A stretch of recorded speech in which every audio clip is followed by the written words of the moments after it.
दोस्तों, वीडियो शुरू करने से पहले कृपया आप मेरे चैनल को सब्सक्राइब जरूर करें और साथ में बेल आइकन को भी दबा दें ताकि मेरे नए वीडियो का नोटिफिकेशन आपको मिल जाए। और अगर वीडियो अच्छा लगे तो कृपया लाइक, कमेंट और ज्यादा से ज्यादा शेयर करें। अब देर न करते हुए आज की साखी शुरू करते हैं।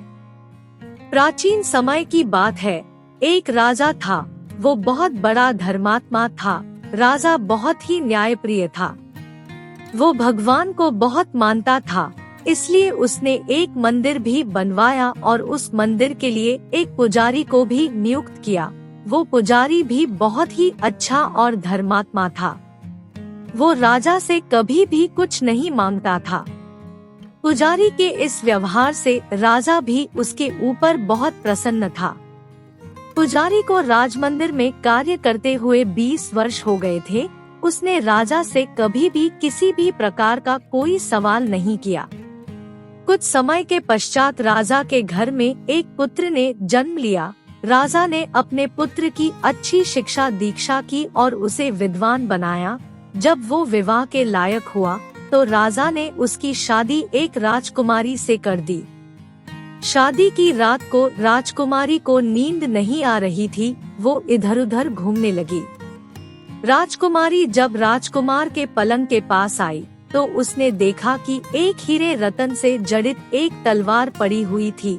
राजकुमारी ने तलवार को उठाया और जैसे ही उसे म्यान से बाहर निकाला तो तलवार बिजली के समान चमकने लगी। राजकुमारी ये देखकर डर गई और उसके हाथ से तलवार छूटकर राजकुमार की गर्दन पर जा गिरी। तलवार बहुत तेज थी जिसके कारण राजकुमार का सिर कट गया और राजकुमार की मृत्यु हो गई। राजकुमारी अपने पति के मरने से बहुत ज्यादा दुखी हुई। राजकुमारी ये सोचकर बहुत डर गई थी कि अगर मैं सच बताऊंगी तो मेरी बात पर कोई विश्वास नहीं करेगा। सुबह होते ही राजकुमारी रोने लगी और कहने लगी कि मेरे पति को किसी ने मार दिया है। वहाँ बहुत सारे लोग इकट्ठा हो गए और राजा भी वहाँ आ गया। राजा ने राजकुमारी से पूछा, राजकुमार को किसने मारा है? राजकुमारी बोली कि मैं नहीं जानती वो कौन था, लेकिन मैंने उसको मंदिर में जाते हुए देखा है। राजा समेत सभी दरबारी मंदिर में गए। वहाँ उन्होंने पुजारी को पूजा करते देखा। राजकुमारी के कहने पर सभी सैनिकों ने पुजारी को पकड़ लिया। पुजारी ने बहुत कहा कि मैंने राजकुमार को नहीं मारा है, लेकिन किसी ने उसकी बात नहीं मानी।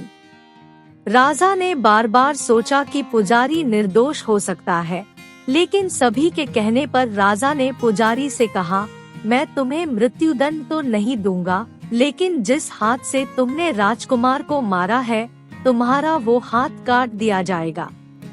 राजा के आदेश पर सैनिकों ने पुजारी का हाथ काट दिया। पुजारी इस अपमान को सहन ना कर सका और राजा को अधर्मी मानकर उसके राज्य से चला गया। पुजारी ने फिर बहुत तलाश की कि कोई ज्ञानी या ज्योतिषी मिले जिससे मैं ये जान सकूं कि मुझ निरपराध को ये सजा क्यों मिली। फिर पुजारी को काशी में एक ज्योतिषी का पता चला। पुजारी ज्योतिषी से मिलने उसके घर चला गया। पुजारी ज्योतिषी के घर पहुंचा तो उसकी पत्नी ज्योतिषी के बारे में काफी बुरा बोल रही थी। थोड़ी देर के पश्चात ज्योतिषी अपने घर आ गया। उसके घर आने के बाद भी उनकी पत्नी उसका अपमान करती रही, लेकिन ज्योतिषी ने अपनी पत्नी को कुछ नहीं कहा। इसके बाद ज्योतिषी अपनी गद्दी पर जा बैठा।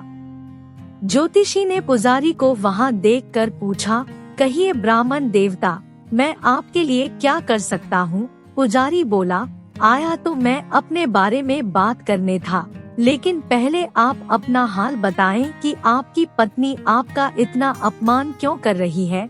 ज्योतिषी ने उत्तर दिया, ये मेरी स्त्री नहीं, मेरा कर्म है। दुनिया में हम जो कुछ भी देख रहे हैं, चाहे माँ बाप, पति पत्नी, बेटा बेटी या कोई भी रिश्ता हो, वो सब हमारा कर्म है। अपना किया हुआ कोई भी कर्म, चाहे वो गलत हो या सही, हमें उसका हिसाब देना ही पड़ता है। इसलिए मैं अपने कर्मों का खुशी खुशी हिसाब दे रहा हूँ। पुजारी ने ज्योतिषी से पूछा, आपने ऐसा कौन सा कर्म किया था जिसके कारण आपको ये अपमान सहना पड़ रहा है? ज्योतिषी ने कहा, पूर्व जन्म में मैं एक कौवा था और आज जो मेरी स्त्री है वो एक गधी थी। इसकी पीठ पर एक जख्म हो गया था और उस जख्म में कीड़े पड़ गए थे, जिसकी वजह से उसे भयंकर पीड़ा होती थी।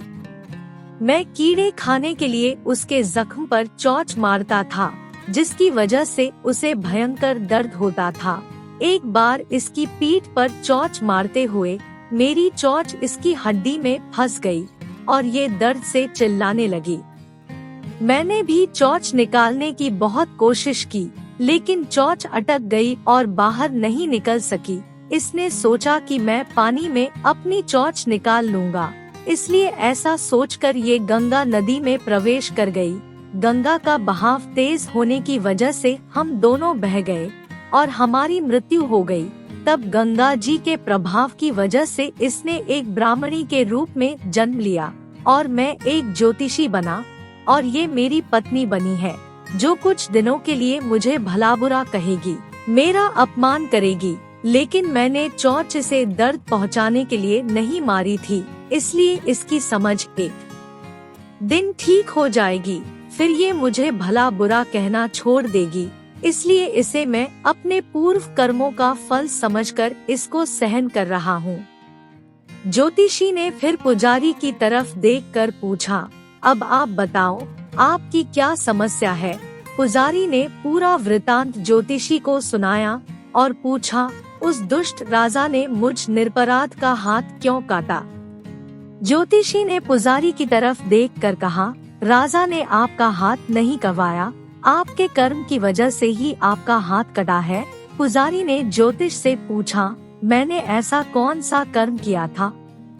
ज्योतिषी ने कहा, पिछले जन्म में आप एक तपस्वी थे और राजकुमारी एक गाय थी और राजकुमार एक कसाई था। जब कसाई गाय को मारने लगा तो गाय अपनी जान बचाकर आपके सामने से जंगल की तरफ भाग गई। कसाई दौड़ता हुआ आया और आपको देखकर उसने पूछा, गाय इस तरफ तो नहीं आई? आपने जिस दिशा में गाय गई थी उस तरफ हाथ से इशारा कर दिया। कसाई ने उस तरफ जाकर गाय को मार दिया। इतने में वहाँ पर एक शेर आया और गाय और कसाई दोनों को खा गया। कसाई को राजकुमार के रूप में जन्म मिला और गाय को राजकुमारी का जन्म मिला। पूर्व जन्म में किए हुए कर्म की वजह से दोनों को एक रात के लिए इकट्ठा किया गया, क्योंकि कसाई ने गाय को हंसिए से मारा था। इसी वजह से राजकुमारी के हाथ से गलती से तलवार गिरने से राजकुमार का सिर कट गया और उसकी मृत्यु हो गई। इसी तरह राजकुमार अपने कर्म का फल देकर चला गया और जो तुमने हाथ से इशारा किया था उस कर्म की वजह से ही तुम्हारा हाथ कटा है। इसमें तुम्हारा ही कसूर है, किसी और का नहीं। इसलिए अब तुम अपना जीवन शांति पूर्वक व्यतीत करो। साथ संगत जी, इस सुंदर साखी से हमें ये शिक्षा मिलती है कि जीवन में हमेशा अच्छे कर्म करने चाहिए, क्योंकि अगर बुरे कर्म का हिसाब हमें ही देना है तो ऐसे कर्म क्यों करें। कर्म अच्छा हो या बुरा हमेशा लौट कर आता है। साथ संगत जी, अगर आपको ये साखी अच्छी लगे तो कृपया लाइक, कमेंट और ज्यादा से ज्यादा शेयर करें। आपके प्यार और स्नेह के लिए बहुत बहुत धन्यवाद।